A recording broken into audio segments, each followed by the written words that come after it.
अस्सलामुअलैकुम वरहमतुल्लाहि वबरकातुहू। मोअज़्ज़िज़ असातिज़ा इकराम, कैसे हो आप लोग। उम्मीद और दुआ अल्लाह रब्बुल इज़्ज़त से यही है कि आप लोग सब बखैरियत होंगे। चलिए गाइस, बढ़ते आज की इस वीडियो की ओर। महाराष्ट्र राज्य शिक्षक अभियोग पात्रता परीक्षा 2024 यानी महा टीईटी। आज हम लोग जो देखने वाले हैं वो बेसिक नॉलेज ऑफ महा टीईटी, यानी कि जो बेसिक बातें हैं महा टीईटी एग्ज़ाम्स की, वो हम लोग जो तो आज देखने वाले हैं। बहुत सारे क्वेश्चंस भी है जहन में, इंशाल्लाह उसके ऊपर भी रोशनी डालूंगा और बहुत सारे टॉपिक्स आप लोगों को जो तो क्लियर कराऊंगा। आप लोग वीडियो में पूरा आखिर तक जो तो बने रहिए। गाइज, सबसे पहले तो वेलकम है आप लोगों का मेरे इस educational YouTube channel let's crack it with Sheikh sir पर। गाइज, जो भी इस चैनल पर नए हैं चैनल को सब्सक्राइब कर ले, वीडियो को लाइक करें, शेयर करें, और अगर आपका कोई सवाल कोई क्यूरीज है तो चैट बॉक्स में आप लोग ज़रूर लिखें ताकि आप लोगों तक मैं सवाल का जवाब जो है तो पहुंचा ज़रूर सकूं। आइए बढ़ते हैं। तो आज हम लोग जो देखने वाले हैं वो बेसिक नॉलेज ऑफ महा टीईटी एग्जाम्स। सबसे पहले तो दो चीज़ें आप लोगों को इसके ताल्लुक से मैं ये क्लियर करवा दूं कि सीटेट महा टीईटी का जो एग्ज़ाम होता है वो इक्वल टू सीटीईटी एग्ज़ाम ही होता है। तो बहुत सारे कैंडिडेट जो तो ये सवाल पूछ रहे हैं कि सर हम लोग सीटीईटी एग्ज़ाम पास है तो हम लोग महा टीईटी का एग्ज़ाम दे या ना दे। तो गाइज़, अगर आप लोग सीटीईटी का एग्ज़ाम पास हो तो आप लोगों को महा टीईटी का पेपर देने की ज़रूरत नहीं है। लेकिन फिर भी अगर आप लोग देना चाहते हो शौक़ से तो बिल्कुल दीजिए, क्योंकि सीटीईटी का और टेट का जो सिलेबस होता है वो नियर अबाउट करीब करीब सेम ही है, या बहुत सारे टॉपिक्स उसमें जो तो सेम है। तो आप लोग एक तीर से दो शिकार, यहाँ पर आप लोग की टीईटी की भी स्टडी होंगी और वहाँ पर आपके टेट की भी स्टडी जो तो होंगी। तो इस तरीके से आप लोग जो तो सीटेट अपने महा टीईटी की स्टडी जो तो कीजिए। उसके बाद दूसरी चीज़ ये बता दूं आप लोगों को कि बहुत सारे कैंडिडेट या बहुत सारे टीचर्स जो तो ये सवाल भी जो तो पूछ रहे हैं कि सर महा टीईटी का पेपर ऑनलाइन होगा या ऑफलाइन होगा। तो गाइज़, इसका पेपर आप लोगों का ऑफलाइन होगा। पेपर जो रहेगा आप लोगों का 150 मार्क्स का रहेगा। जिस तरीके से सीटीईटी का जो सब्जेक्ट्स है वैसे ही एज इट इज़ सब्जेक्ट हमारे महा टीईटी के भी है, लेकिन सीटीईटी का सिलेबस और महा टीईटी का सिलेबस जो है तो अलग है। इंशाल्लाह मैं उस पर भी आज जो तो रोशनी डालूंगा। ठीक है, तो आइए बढ़ते हैं हमारे आज के इस वीडियो की ओर। देखिए, सबसे पहले तो आप लोगों को यहाँ पर आप लोग अगर देख रहे हो तो ये आप लोगों का पेपर फर्स्ट के लिए ये पूरा डिस्क्रिप्शन जो तो यहाँ पर मैंने ये तैयार किया हूँ। ठीक, आप लोग को पेपर फर्स्ट अगर आप लोग देख रहे हैं तो आपके पास में ऑप्शनल सब्जेक्ट कौन कौन से रहेंगे वो मैं बतला देता हूँ आप लोग को। सबसे पहले तो आप लोग को जो कंपलसरी सब्जेक्ट है आप लोगों का बाल मानस शास्त्र यानी कि साइकोलॉजी, ये आप लोगों का 30 मार्क्स का रहेगा और 30 मार्क्स के लिए आप लोगों को क्वेश्चन पूछेंगे। ये आप लोगों के इसके तरफ आप लोग ध्यान ना दें। ठीक, उसके बाद में आप लोगों को गणित यानी कि मैथमेटिक्स, 30 मार्क्स के मैथमेटिक्स के सवाल रहेंगे और 30 क्वेश्चन रहेंगे और इसके ऊपर आप लोग को 30 मार्क्स का क्वेश्चन जो तो पूछा जाएगा। उसके बाद तीसरा आता है आप लोगों का परिसर अभ्यास यानी कि एनवायरमेंटल स्टडी, जिसे माहौलियात का मुतालिया कहते हैं, और माहौलियात का मुतालिया के ऊपर भी 30 क्वेश्चन जो तो पूछे जाएंगे और 30 मार्क्स के लिए जो तो पूछे जाएंगे। इस तरीके से यहाँ पर 30, ये 30 और ये 30, इस तरीके से 90 मार्क्स होंगे आपके। अब उसके बाद में लैंग्वेज फर्स्ट और लैंग्वेज सेकेंड। यहाँ पे लैंग्वेज फर्स्ट में आप लोग कोई भी लैंग्वेज जो तो ले सकते हैं, लैंग्वेज सेकंड में भी आप कोई भी लैंग्वेज ले सकते हैं। इस तरीके से आप लोगों की टोटल मिलाकर इस पर भी 30 मार्क्स और इस पर भी 30 मार्क्स, इस तरीके से आप लोगों का टोटल 150 मार्क्स का पेपर जो है तो यहाँ पर बनेगा, जिसमें से आप लोगों को पासिंग के लिए क्राइटेरिया सिर्फ 90 मार्क्स का है। ओपन वालों के लिए 90 मार्क्स, ओपन वालों के लिए 90 मार्क्स और कास्ट वालों के लिए आप लोगों को 82 मार्क्स जो तो लगेंगे।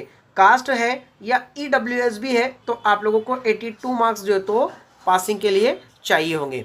अब साथ ही साथ आप लोगों को मैं एक बात यहाँ पर ये बतला दूँ कि यहाँ पर सीटीईटी और महा टीईटी के सिलेबस में डिफरेंस क्या है।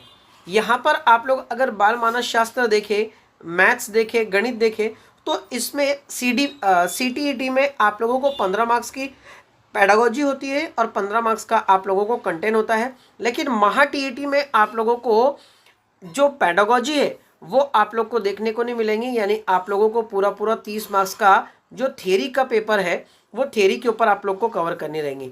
पेपर फर्स्ट के लिए आप लोग साइकोलॉजी डीएड वाला जो तो स्टडी करें। मैथ्स के लिए आप लोग स्टैंडर्ड 4th से लेकर तो स्टैंडर्ड 10th तक की जो हमारी MSc की जो बुक्स है स्टेट बोर्ड की, वो बुक्स आप लोग पढ़ें। और परिसर अभ्यास यानी कि इन्वायरमेंटल स्टडी के लिए आप लोग 4th से लेकर 3rd से लेकर तो आप लोग जो 7th तक की बुक्स है वो बुक आप लोग जो तो स्टडी करें। आप लोगों के क्वेश्चंस जो तो यहीं से बनेंगे। ठीक, तो ये हमारे 90 मार्क्स क्लियर हुए। अब उसके बाद हम लोगों का लैंग्वेज फर्स्ट आता है और लैंग्वेज सेकंड। यहाँ पर ये लैंग्वेज फर्स्ट को मराठी और इंग्लिश को छोड़ दीजिए, आप लोग जो भी लैंग्वेज लेंगे वो लैंग्वेज को आप लोगों ने जो तो कंसिडर करना है। अब आप लोगों ने लैंग्वेज फर्स्ट उर्दू लिया और लैंग्वेज सेकंड आप लोगों ने मराठी लिया या इंग्लिश लिया, तो आप लोगों को 30-30 क्वेश्चन जो तो ये दोनों लैंग्वेज के रहेंगे। लेकिन इसमें थोड़ा सा आप लोगों का चेंज है। आप लोग अगर देखें तो आप लोगों को लैंग्वेज फर्स्ट जो है, लैंग्वेज फर्स्ट 30 मार्क्स के लिए रहेंगी और 30 मार्क्स का इसका डिवाइडेशन आप लोगों का 15 + 15 में है, यानी 15 मार्क्स के आप लोगों को पैराग्राफ के ऊपर क्वेश्चन रहेंगे और 15 मार्क्स का आप लोगों को ग्रामर रहेगा। लैंग्वेज सेकंड भी बिल्कुल सेम एज इट इज़ है, इसके भी 30 मार्क्स रहेंगे।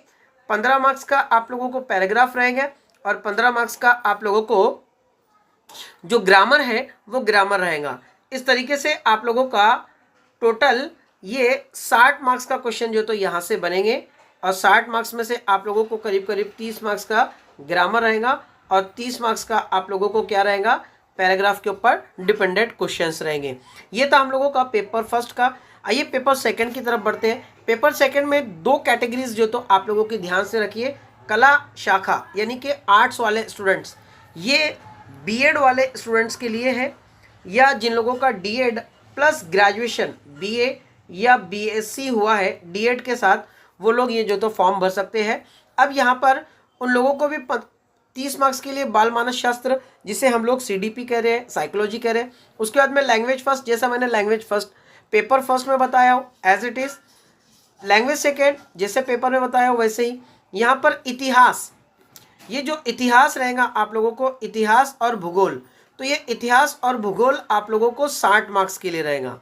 ठीक, यानी टोटल मिलाकर आप लोगों का 150 मार्क्स का पेपर होगा, जिसमें से आप लोगों को ओपन वालों के लिए 90 मार्क्स और कास्ट वालों के लिए 82, या ओबीसी अपने सॉरी ईडब्ल्यूएस वालों के लिए भी 82 मार्क्स आप लोगों को पासिंग के लिए ज़रूरी रहेंगे। यहाँ पर ये तो बीए बीएड वालों का हुआ या बीए प्लस डीएड वालों का हुआ। अगर आप लोग बीएससी बीएड है तो बीएससी बीएड में भी आप लोगों को थोड़ा सा यहाँ पर चेंजेस रहेगा। चेंजेस आप लोगों के क्या रहेंगे, आप लोगों का सीडीपी सेम रहेगा, आप लोगों का language first language second same रहेगा। यहाँ पर आप लोगों को जो हिस्ट्री और भूगोल मतलब कि हिस्ट्री और ज्योग्राफी था, यहाँ पर बीएससी बीएड वालों को मैथ्स और साइंस आप लोगों का 60 मार्क्स का जो तो पूछा जाएगा। ठीक, मैथ्स और साइंस आप लोगों का पूछा जाएगा। इस तरीके से टोटल मिला के आप लोगों का 150 मार्क्स का पेपर बनेगा, जिसमें से आप लोगों को 90 मार्क्स पासिंग के लिए चाहिए। कास्ट वालों के लिए, ईडब्ल्यूएस वालों के लिए 82 मार्क्स जो तो चाहिए ज़रूरी है। तो गाइज ये था हम लोगों का बेसिक नॉलेज ऑफ महा टीईटी एग्जाम्स। मैंने सारी चीज़ें आप लोग को बताया हूँ। और भी अगर कोई क्वेश्चंस आप लोगों का छूटता है तो आप लोग चैट बॉक्स में कमेंट ज़रूर कर दें, ताकि मैं अगला वीडियो बनाऊं तो आपके सवाल पर पहले रोशनी डालूं और फिर आगे के वीडियो के ऊपर जो तो मैं जाऊं। दुआ का तालिब, आपका दोस्त, आपका खादिम शाकिर शेख सर। मिलते हैं अगले वीडियो में, तब तक के लिए अल्लाह हाफिज़।